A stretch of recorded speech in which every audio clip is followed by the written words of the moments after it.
욥기서 41장 1절부터 11절까지의 말씀 제가 읽고 나눕니다. 41장 1절입니다. 네가 낚시로 리워야단을 끌어낼 수 있겠느냐? 노끈으로 그 혀를 맬 수 있겠느냐? 너는 밧줄로 그 코를 꿰 수 있겠느냐? 갈고리로 그 아가미를 꿰 수 있겠느냐? 그것이 어찌 네게 계속하여 간청하겠느냐? 부드럽게 네게 말하겠느냐? 어찌 그것이 너와 계약을 맺고 너는 그를 영원히 종으로 삼겠느냐? 네가 어찌 그것을 새를 가지고 놀듯 하겠으며 내 여종들을 위하여 그것을 메워 두겠느냐? 어찌 장사꾼들이 그것을 놓고 거래하겠으며 상인들이 그것을 나누어 가지겠느냐? 네가 능히 많은 창으로 그 가죽을 지르거나 작사를 그 머리에 꽂을 수 있겠느냐? 내 손을 그것 위에 얹어보라. 다시는 싸울 생각을 못하리라. 참으로 잡으려는 그의 희망은 헛된 것이니라. 그것의 모습을 보기만 해도 그는 기가 꺾이리라. 아무도 그것을 격동시킬 만큼 담대하지 못하거든 누가 내게 감히 대항할 수 있겠느냐? 누가 먼저 내게 주고 나로 하여금 갚게 하겠느냐? 온 천하에 있는 것이 다 내 것이니라. 아멘. 하나님께서 38, 39, 40 그리고 41장 넉 장에 걸쳐서 말씀하시는 가장 결론적인 내용이 오늘 본문의 마지막에 읽은 11절의 말씀입니다. 누가 먼저 내게 주고 나로 하여금 갚게 하겠느냐? 이 말씀은 내가 누구한테 빚진 것이 있느냐? 나는 빚진 하나님이 아니다. 내가 빚을 졌다면 그 빚진 것 때문에 그 사람한테 아이고 내가 빚을 갚아야 되겠네요. 내가 빚 갚기 위해서 이렇게 해야 되겠네요 라고 말하고 행동도 그렇게 해야 됩니다.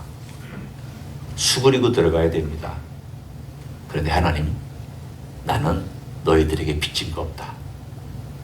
내가 다 만들었고 다 내 것이고 내가 다 은혜를 베풀었고 내가 모든 피조물에게 적절한 지혜와 능력을 주어서 살아가게끔 했다. 그리고 그 다음 말씀이 온 천하에 있는 것이 다 내 것이니라. 다 내 거다. 이런 결론을 맺기 위하여 오늘 본문에 마지막으로 예를 들어준 것이 리워야단이라고 하는 존재입니다. 오늘 41장에 보면 리워야단이란 이 단어가 등장하는데 이게 뭘까에 대하여 사람들이 많이 궁금해했습니다.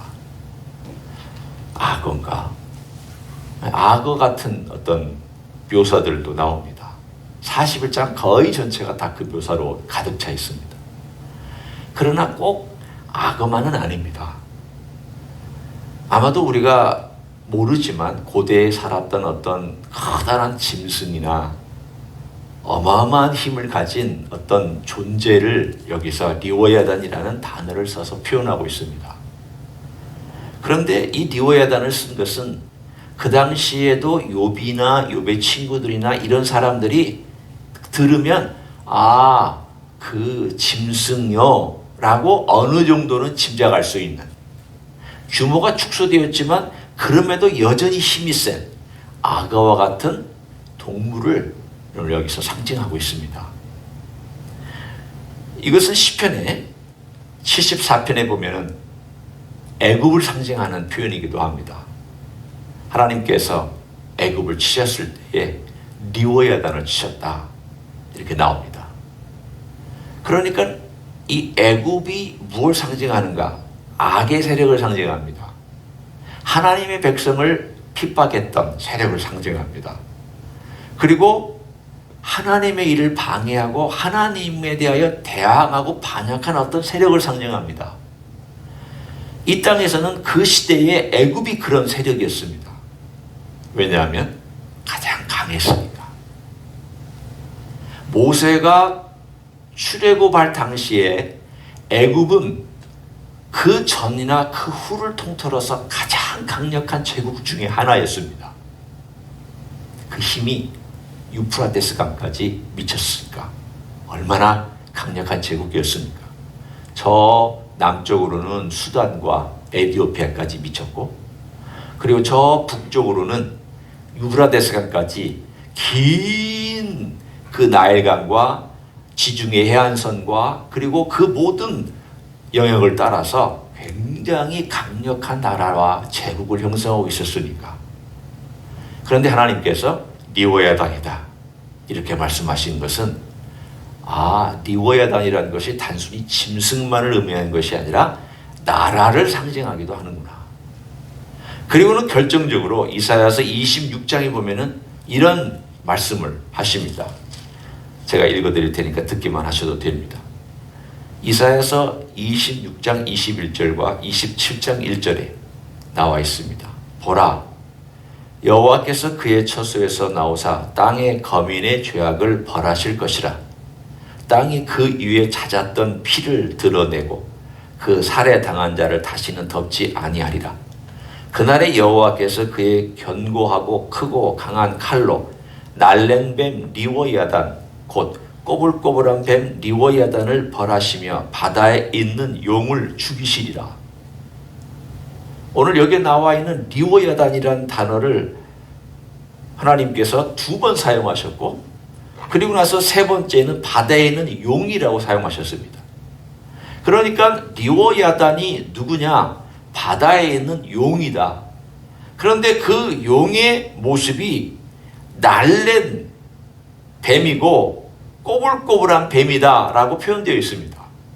날래다라는 말은 보통 성경에서 날개를 가지고 있을 때 날래다라고 합니다.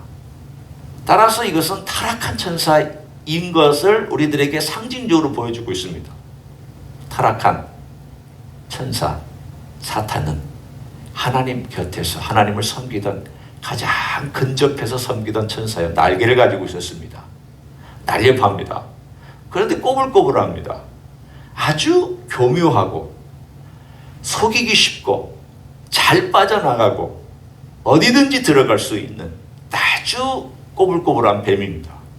그 명칭이 리워야단입니다. 그런데 오늘 바로 욥기서 41장에 그 리워야단이라는 단어가 등장을 합니다. 그러니까 이 리워야단은 단순히 짐승만을 얘기하는 것이 아니라 그 짐승을 통하여서 궁극적으로는 악의 세력을 만들어내고 악의 세력을 지배하고 있는 어떤 대장 내지는 악 그 자체를 오늘 본문에 리워야단이라고 볼 수 있습니다. 그러면 이런 말씀입니다. 네가 리워야단을 마음대로 할 수 있느냐? 다 바꿔 얘기하면 네가 악을 마음대로 조정할 수 있느냐?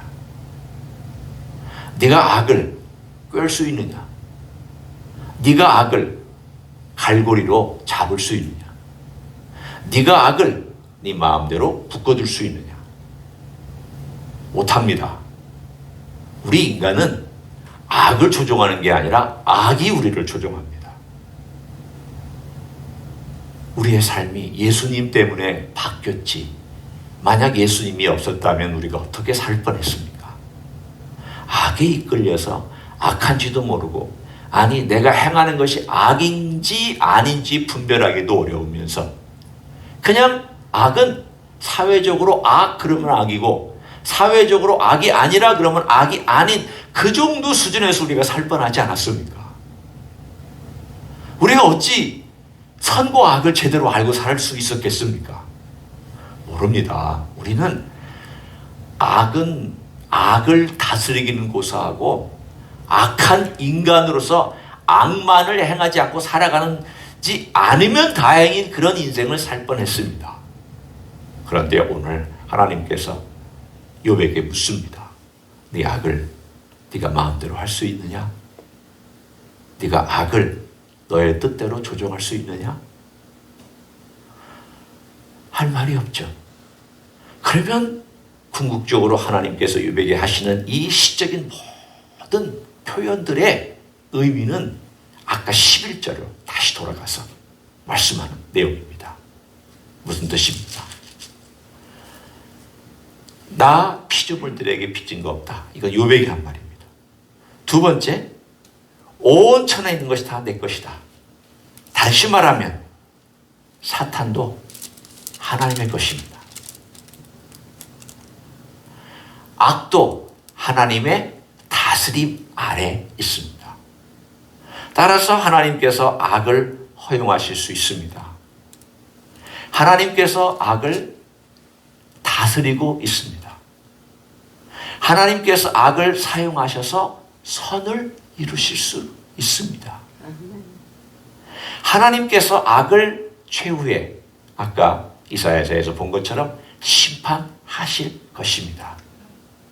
우리는 적어도 이 네 가지를 늘 마음속에 두고 살아가야 됩니다. 어려운 일이 있을 때, 악한 일이 내 삶 가운데서 불쑥 찾아왔을 때, 그리고 답답한 일들이 내 삶을 어렵게 할 때, 과거에 그런 일이 일어났든지 현재 일어나고 있든지 앞으로 그런 일들이 내게 다가와서 일어날지, 모든 상황 속에서 하나님께서 다 내 것이다 라는 말 속에는 악한 세력도 내 것이다, 선한 세력도 내 것이다, 특별히 너희는 내 것이다. 따라서 이 하나님의 주권과 하나님의 소유권과 하나님의 통치권과 하나님의 절대적인 권한 아래서 어떤 것도 그 권한 바깥에 일어날 수 있는 일은 없다라는 뜻입니다.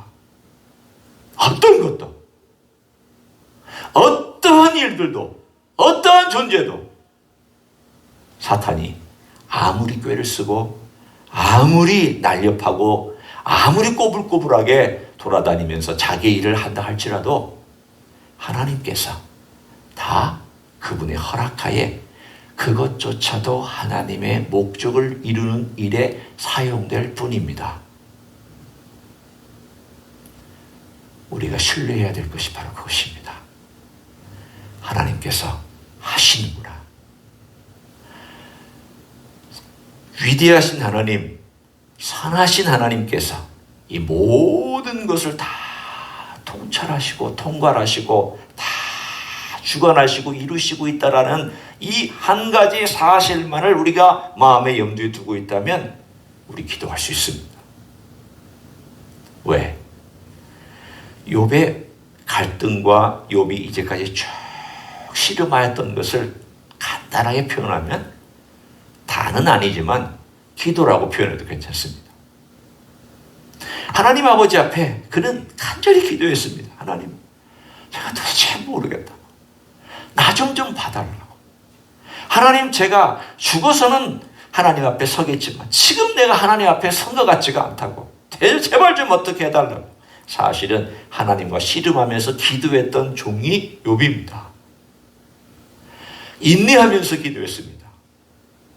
하나님께 때로는 도전하고 원망하면서 기도했습니다. 물론 그가 다 잘한 건 아닙니다. 투덜거렸습니다. 하나님도 욥에게 별칭 하나 붙여줬습니다. 이 투덜거리는 욥아라고 별명을 붙여줬습니다. 투덜거렸습니다. 다 잘한 거 아닙니다. 완벽한 사람 아니었습니다. 절대적인 의인 아닙니다. 모든 것이 완벽하여 100%, 야, 정말 대단하다, 그런 사람 아닙니다. 그러나 욥이 위대한 점은 하나님을 찾고 하나님을 두드리고 하나님께 간절히 나와서 구하고 있었던 사람이라는 것을 우리는 알 수 있습니다. 주님께서도 비유로 말씀하시지 않았습니까? 악한 재판장이 있다.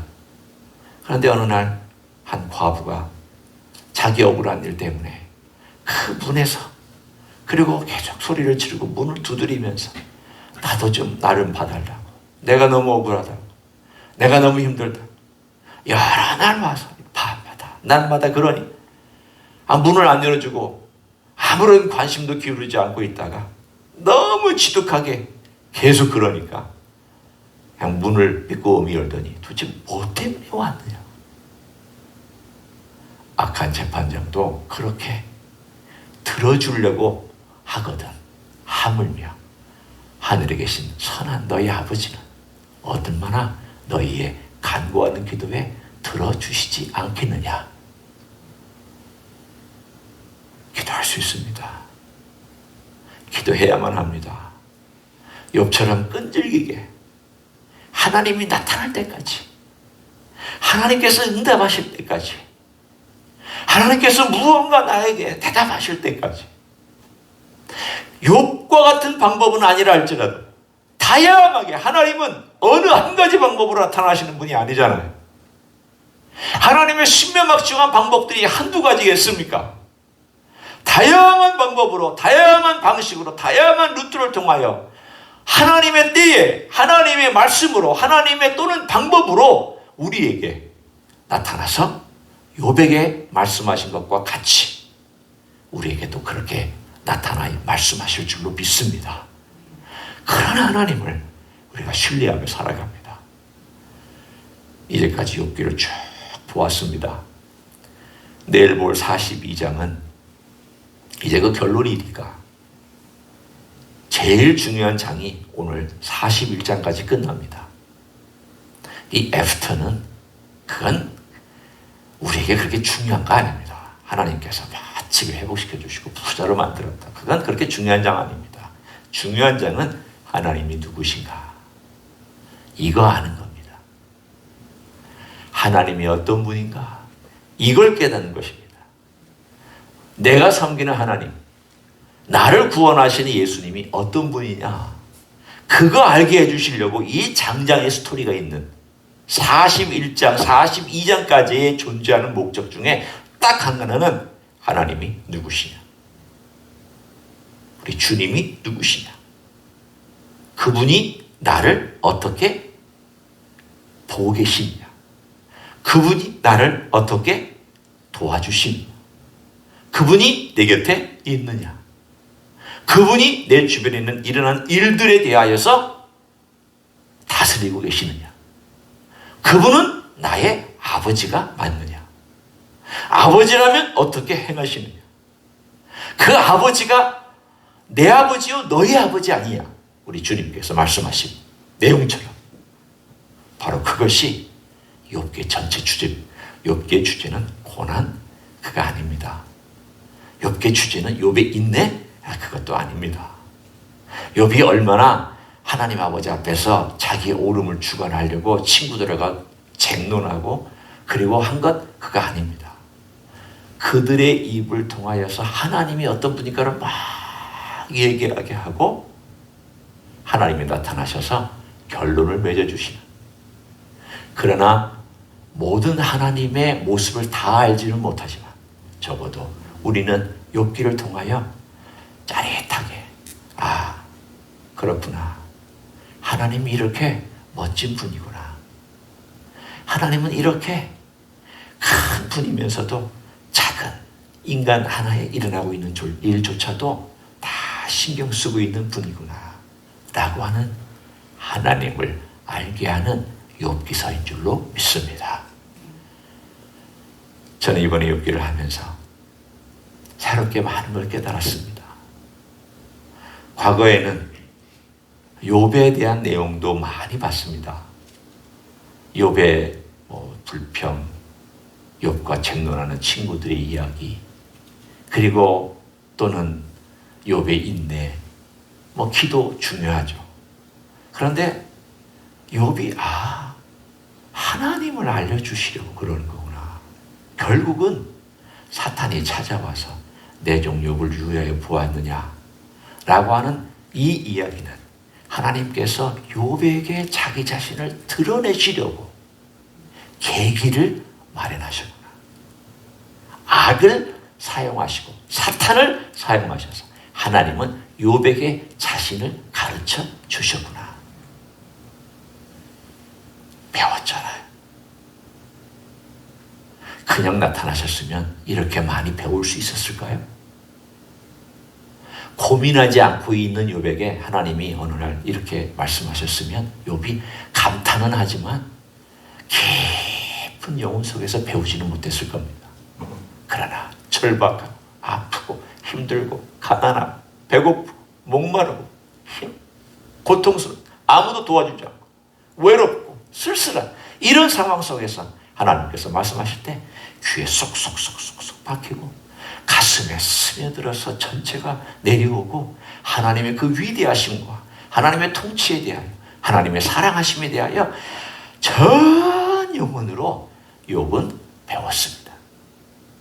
우리에게도 우리 하나님께서 우리의 기도를 통하여 때가 되면 그렇게 나타나 주시고 말씀해 주시고 배우게 하시고 깨닫게 해 주실 줄로 믿습니다. 그런 생애 되시기를 예수님의 이름으로 간절히 축원합니다. 기도하겠습니다. 하나님 고맙습니다. 우리들에게 욥기를 통하여 하나님이 어떤 분인지를 말씀해 주시니 감사합니다. 우리에게 귀한 은혜를 베푸실 뿐 아니라 우리 주변에 일어나고 있는 일들, 내 안에서 일어나고 있는 생각들, 계획들, 뜻들 뿐만 아니라 우리가 알지 못하는 세계와 열방 가운데 일어나고 있는 일들 다 주님의 통치, 주님의 권한, 주님의 능력과 주님의 손길 아래 있음을 믿습니다. 주님께서 행하시고 주님께서 완성하시니 감사합니다. 그 크신 주님을 우리가 모시고 사오며 그러한 하나님을 우리가 아버지로 모시고 살고 있사오니 아무 걱정하지 않게 도와주시옵소서. 염려하지 않게 도와주시옵소서.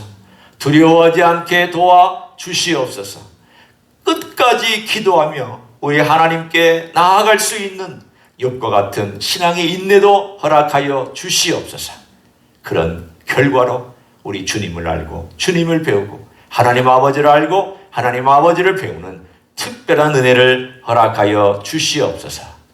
이제는 우리 구주 예수 그리스도의 은혜와 하나님 아버지의 극진하신 사랑과 성령 하나님 교통하심의 역사가 오늘도 하나님께서 자기 자신을 드러내 주시려고 어려운 고난과 환난과 역경과 힘든 것들 사용하셔서 결국은 만나 주시고 말씀해 주시고 이루해 주시고 은혜 부어 주시고 더 깊은 영성으로 들어가게 만들어 주시는 은혜에 감사하고 기대하며 오늘도 주님 앞에 나온 이 자리에 참여한 모든 종들 위해와 조임지 히스교회 위해와 이민교회들과 한국교회들과 선교사님들 위해 이제로부터 영원히 함께 하실지어다.